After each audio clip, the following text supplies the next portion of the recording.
I don't know what I should do now. I mean, it's just a rezoning and a zoning classification. So they made a motion to go to like an open session, so now they need to adjourn. Okay, Or not, just going to close okay. session. They'll tell me. Then we take a motion. Okay. Hey, Mike, how are you? I'm here Middle seat over here, Mr. Chairman. property on Wilson Road. You guys suggest So do you want the middle seat over here, Mr. Chairman? but I'll take it. Oh, it's yeah, yeah. It's on the study. There's no presentation requested. Are we all here? Mike? Yeah. Is there, okay. Take care. How are you? Okay, I'd like to open up the work session for this meeting. And the topic tonight is community development contractors licensing. Who would like to go first? That would be me. All right. Good evening, I'm Jared Agee, I'm the Division Director of Building and Code Enforcement. A couple of years ago, we had, when I started, we had kind of defined that we wanted to go through and take a look at the code that we have in place and to review it and take a look at some opportunities that we might have and some issues that we might have with the code. We got a chance to do that as part of the impetus with the state looking at licensing tradespeople. So what we're about to propose, what we would like to do is we'd like to introduce a bill to update our contractor licensing. There we go. The first thing we'd like to do is take a look at restructuring some chapters for the basis of consistency. We have all of these different contractors that we license. Some of them are grouped into certain sections together where we would want to split those out. For example, our private sewage disposal contractors are lumped in with plumbers. They have different regulations related to both, so we'd like to split those out. Also blasters, they're buried in the explosives code, and it's hard for contractors and staff members to find that section. So we'd like to move that out. We think that'll be easier for contractors and staff to reference. We also want to match the occupational titles to state terms. Some of the terms that we use in the code do not match the titles that the state uses. The state does contractor licensing, and we want to make sure that we reference those licenses in the future. We also want to eliminate defined terms that serve no purpose. In our review, we noted that we had defined some terms that are not referenced anywhere, so we wanted to take those out. We wanted to clarify that licenses are for the purpose of authorizing an entity to do business in St. Charles County. All of the different municipalities in the state of Missouri are faced with the same challenge. What do you do when the state is licensing contractors? 2 years ago, they licensed electrical contractors. They haven't issued a license yet. There's now a bill in place to license mechanical contractors, so this proposed bill would ensure that we're meeting the requirements of that state requirement, state law, and would ensure that when other trades get on board and they go to license, this is adaptable for those situations as well without much additional effort. Like I said, electrical contractors were the first to change over to a statewide occupational license. If we move on to slide here, you'll see that we have our different contractor types. You'll see 625 was for plumbing contractors and on-site sewage disposal contractors. We want to keep 625 for the plumbing contractors, and we want to move the on-site sewage disposal contractors to 627 and actually call them what the state references, which is an on-site wastewater treatment system installer. We want to, in 626, take the term third-party inspectors of wells and on-site sewage disposal systems and actually use the terms that the state uses, on-site wastewater treatment system inspectors. We also want to change the title of HVACR contractors to mechanical contractors, which is a term that the mechanical trades understand a little bit better than HVACR. It's also the term that's being used in the proposed mechanical contractor legislation. And then we had section 635 of the explosives code, which included the requirements for blasting contractors, and we want to pull that out to be 637 blasting contractors to make it easier for people to find.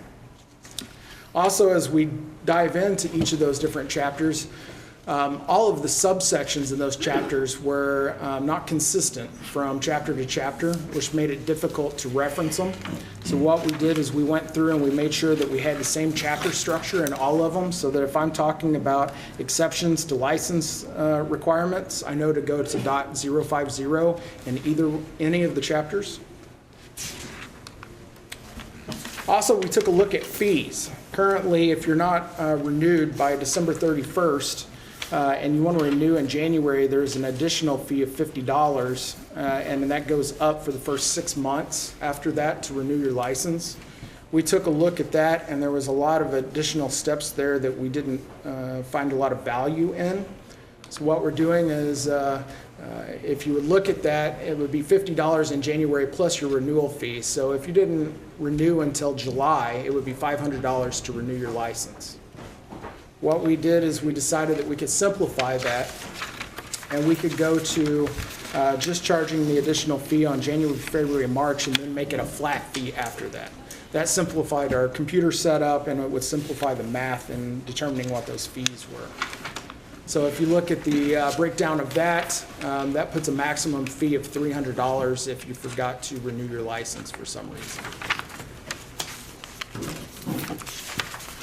And it's up on the contractors on themselves to renew. Correct. We send notice out to let them know that their renewal time is coming up, give them 60 days notice, and then they renew. But every year I get that, some sort of story as to why they couldn't make that date, and so we do our best to try to work with them. Do you have any questions? The state licensing, okay? Is that system mean you have to have a valid state license to get a valid license from us? No, they changed it. Originally, you did have to have a state license. Now it says you can have a state or a local license. Either or, okay? Well, What- it's either or, but not really. It's either or in a circle. So in order to get your state license, you have to show you've posted your local bond. We wouldn't give you a license until you've posted your local bond. So you're essentially getting a local license before you go get a state license. I don't think they were, Okay, and I don't think they've achieved what they were intending with the state statute change. So for the poor contractor who now wants the benefit of just going and getting one statewide license, I'm not really sure you're going to get that benefit. And what I'm point I'm driving at is I think it's kind of redundant to have license from the state and your local government. To give you an example, when we years back I built stuff in O'Fallon, you had to take your plans approved by the city of O'Fallon and pay thousands of dollars of fees, and you had to take it to the fire department and pay thousands of dollars of fees, and they reviewed the same sets of plans, okay? And I think the state legislature stepped in and cut that out. You don't do that anymore. So I'm guessing if that state system gets fully implemented, could we not just require the state license? Yes. Accept a state license? The only thing is the state requires that we keep a local bond and that we ensure that they have insurance. So Okay. that's in the state law. So no matter what, we're doing the same amount of work as what we're doing now. The only change is if you have a statewide license, we have to take it. And, in the past, there was a law that said that if you had an electrical license that met the requirements of St. Louis County, we had to honor it. So if you came over with your license from St. Louis County, you didn't have to show any sort of credentialing here. You So just if the state would be automatically- kind enough to require bonding requirements like we do, you wouldn't even have to do it. Well, they do require it, but they require it to be local. I see. Okay, thank you. Sure, if I wanted to become a plumbing contractor and slap a sign on my truck that said Mike's Plumbing on it, is there a test that I have to take first to get? Yes. Okay. We require a nationally recognized test to show that you have the competency to be a plumber. Okay, and is that testing that we do, is that similar to what the state Yes. does? They're gonna look at the same requirements from that standpoint? So we'll accept your state license Okay. as evidence of you meeting the educational. That was kind of a lead-in question. Surprisingly, I already knew the answer to that. Here's what happens in the field, though. I have the license, and then I get Billy Bob to actually go do the work. When our inspectors are going out there and looking at the work that Billy Bob did, do we ever ask them for the license for Billy Bob, or We can't. do we just look to see whose name's on the permit? A little bit of both. Like, we can go out and we can ask, who did this work? Like, if we see subpar work that we don't think is appropriate, You know, the idea behind licensing is one, you know, we're protecting you if you don't do the job right, right? So a homeowner can come in and pull that bond and get the work done. Two, if you cause damage to the property while you're out there, that licensed contractor is insured. And three, we want competency so that we know that you're doing the job. Now, I'm not going to tell you that people don't sell permits from time to time. But that's the purpose of the inspection. We go out there to see if the work's done, and if it's not done right, then we have methods in this to be able to go back and we can revoke their license, we can have hearings, we can suspend the license, we can ask for information, you know, we can question them as to when they did the work and how they did the work to see if they're actually doing the work, because it says that they will be responsible for the work or overseeing the work. Ultimately, they're responsible, the permit holder is going to be responsible regardless of who did the work. Right. Well, unfortunately, a lot of things, when you look at it from an inspection standpoint, it looks like it's, you know, you check to see if there's purple primer around all the joints and, you know, things of that nature. But unless you really have a journeyman plumber or somebody, an apprentice that has the training, as a consumer, you still have no idea if the gentleman that's installing your hot water heater really knows what he's doing or not. I mean, it's just, you That's know. why we have inspections, so. Yeah, but there's still an awful lot of work that's being done But without permits and inspections? without having a licensed person doing the work. The licensee is sitting at home collecting fees from contractors that are workers that are just out there doing the work. And that to me, from what I've seen, is the bigger problem. I don't know if that goes on as much as you might think it would. It goes on every single day. That somebody's, I mean, when somebody starts doing subpar work, you know, and the inspector comes back to the office and says, you know, tells his boss, I don't know, this guy's not doing his work. I don't know if he hired somebody that's not a very good plumber or what. But, Yeah. and then he's gonna be talking to the license holder and says, hey, what's going on here? So that leads into my question, what happens to the handyman that does light, you know, electrical, plumbing? They would have to have a license.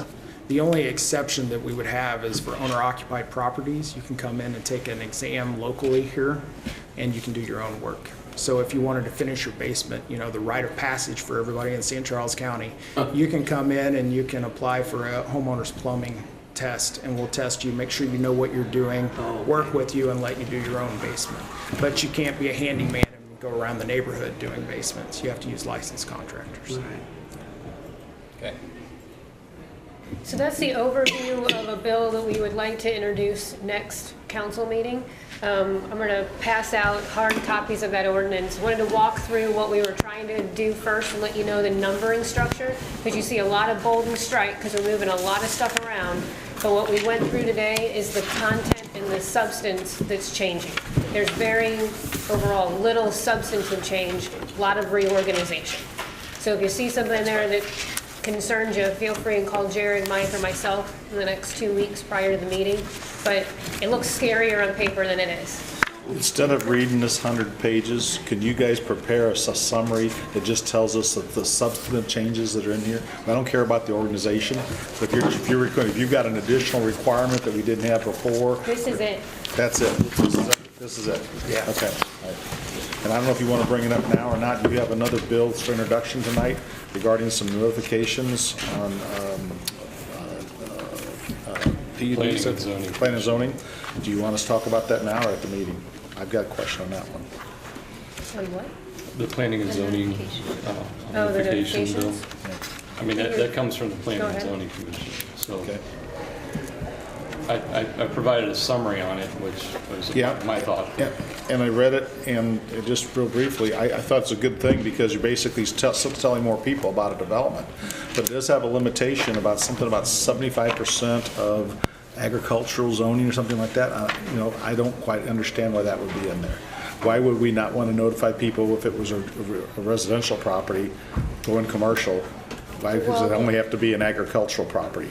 You see what I'm saying? I think, he's referring to There's a sentence Just in, up meant- next to a different Correct. zoning It district. was meant to only address huge lots that are usually found in agricultural districts, because the notices, the people were not notified past 1,000 feet for rezoning and 500 for conditional use permits. This was, Mr. Griffin proposed to expand that so that in those areas, specifically in agricultural zoning area, you can actually reach out to the... Further. Right, Yeah. further. So you can at least reach to the next door neighbor who might be way past the 1,000-foot and I like all distance. that, but I don't like the limitation that you put in there, okay? Because I think I'd rather, I don't have it in front of me right now, but I think the limitation is it's only affecting agricultural zone properties. What if someone has 400 acres of stuff that might be zoned and something other, maybe an OPUD or something like that, and they want to change it back? Wouldn't you want the same people notified? If it's a PUD, 400 acres, it would be, it's the underlying It's- zoning, right. so that wouldn't, the PUD wouldn't have any impact on it. Yeah, the actual location says there's an exception, except when the parcel of land for which a change is being proposed is located in agricultural zoning and more than 75% of the linear boundary of said property adjoins the property located in agricultural zoning. In this case, I Right, don't and know the again, purpose of that. Okay. That was to address the specific request that Mr. Griffin made. On the other, I think Robert, and he's not here, but Robert did a quick He is, assessment. Can you just walk in? He did a pops quick up like assessment that. of the impact this bill would have on cost of mailing and how far you would reach. You would reach out a bigger public. Notifications kind of go hand in hand with certain rights that these people will have to Oh, we just- review. So the wider you go, the further. When we discussed it, it seemed like it made sense to do it in the agricultural zoning to expand those. But if you're doing it in a subdivision like St. Charles Hills, where everybody's on quarter acre or less lots, to greatly expand it, your mailing cost and all that other stuff Right. really got expanded out. And you're also acknowledging the impacts way beyond So the what. purpose of this clause is to limit the cost of the notification, basically. It's to It's basically keep it in agricultural. predominantly agricultural Right. areas. Okay. Yeah, because the concern expressed at the meeting was that in agriculture areas wasn't capturing enough people. And so this would help in that regard. Right. And I think people said we're capturing enough people, so to speak, in the other zoning districts. We have much smaller lots. We might send out 500 letters sometimes. But in agricultural zoning districts, we might send out 40 letters. Okay. Well, I like this because I've heard quite often before, but we never heard anything about this. This is going on down the road. We never heard anything about it. So now we're telling more people and word gets out. That's exactly what we were trying to address, because if it, just down the road in agricultural zoning might be, a quarter mile. Okay. Okay, if there isn't any other questions, I'd like to close the work session so we can go into the regular session. Thank you, everyone.